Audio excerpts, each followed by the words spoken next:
The Great Gatsby by F. Scott Fitzgerald is one of the most famous novels of all time.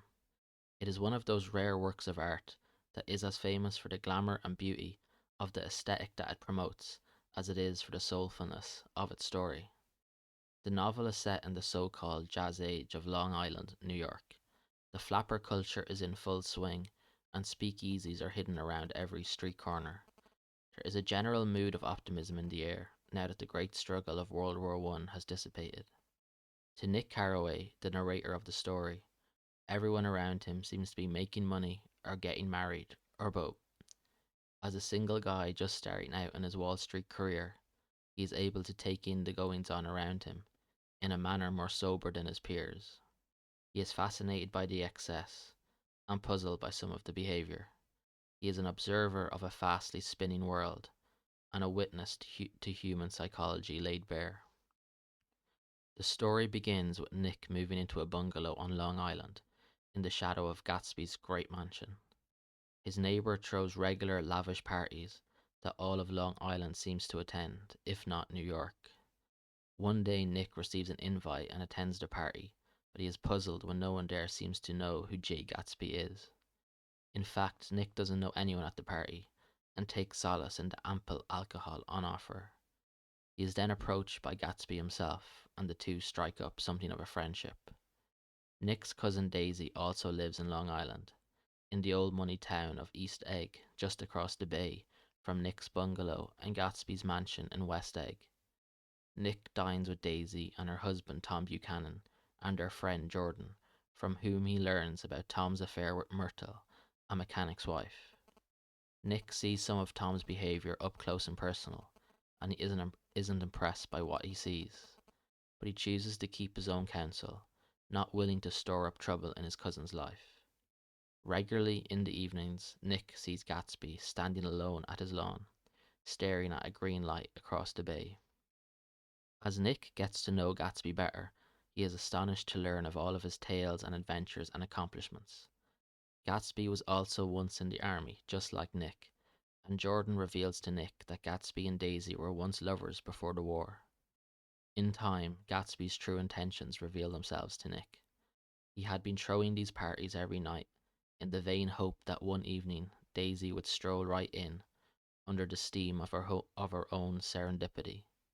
Eventually, when Gatsby learns that Daisy is Nick's cousin, he uses the relationship to stage a reunion with Daisy, and the two embark on an affair, successfully rekindling the embers of their romance. If the story were to end there, it would be a nice, romantic, interesting tale of long lost love and a man's ferocious desire to win back the girl of his dreams. But alas, such a simple yet sweet story would not still be famous 100 years later. The Great Gatsby takes a dark turn after the reunion between Gatsby and Daisy at Nick's cottage. Tom learns of Gatsby and Daisy's affair, but he is a man so used to winning and succeeding and getting what he wants that he has no intention of standing down from Gatsby's maneuvers. He argues with Gatsby, and Daisy tells the men she loves both of them, which to Gatsby is nothing short of heartbreaking. Tom tells Daisy that Gatsby is a swindler who got rich from bootlegging alcohol. Tom is satisfied that Daisy's heart has been sufficiently course corrected, and is so confident that she will not leave him that he tells Gatsby to accompany her home. On the drive home, Myrtle is struck by the car that Gatsby and Daisy were in, and she is killed. Later, Gatsby reveals to Nick that Daisy was driving the car, but that he intends to take the blame for the accident to protect her.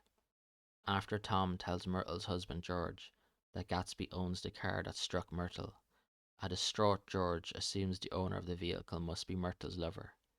George goes to Gatsby's mansion and finds him in a swimming pool.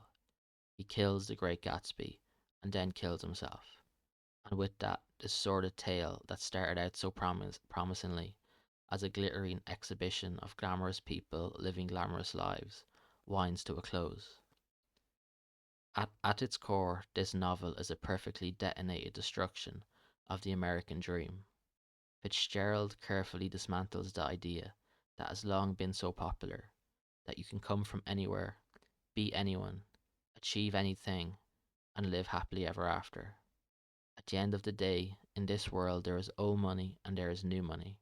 There is the insecurity of a poor background and the supreme confidence of a wealthy upbringing.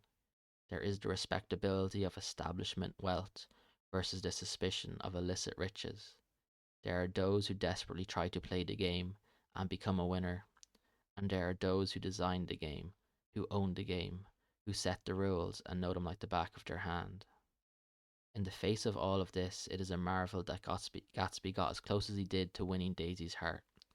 As superficiality goes, Daisy was as superficial as they get, a pretty face with not much else going for her.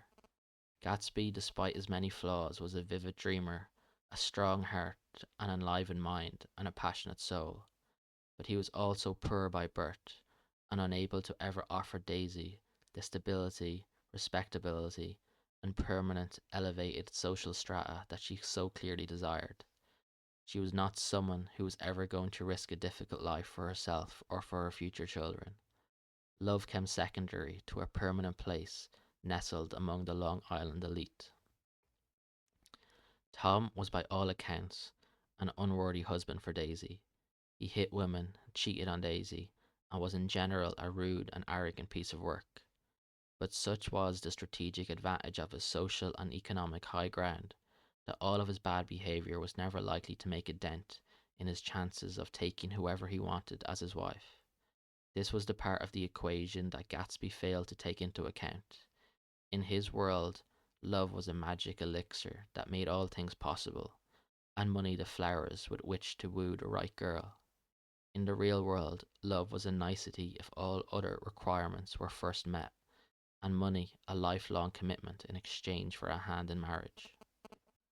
George the mechanic also fell victim to his place in the social and economic hierarchy. A hard-working mechanic but completely helpless, if some modern-day aristocrat took a liking to his wife. But the novel also portrays Myrtle and Daisy, and any woman like them, as much less than winners in this complex environment. Myrtle ends up dead, and Daisy filled with a forlornness that makes her situation the envy of no one.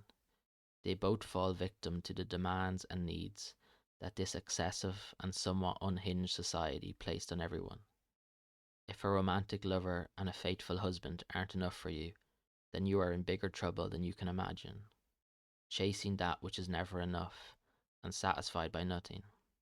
In this respect, these two women share a lot in common with Gatsby, driven to the point of permanent irrationality by a world in which they were desperately trying to fit into and not be rejected by, but failing to understand that this very desire of theirs was their downfall.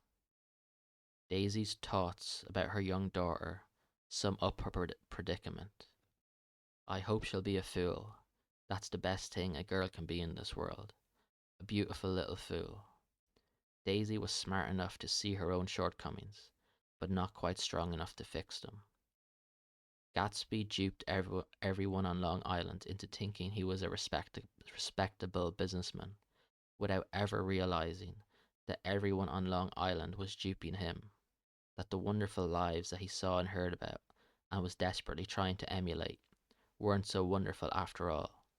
The only people who come out of the story with a trace of respectability are Nick and Jordan, who are not so full of their own conviction as to plunder headfirst into the hedonistic abandon of their environment.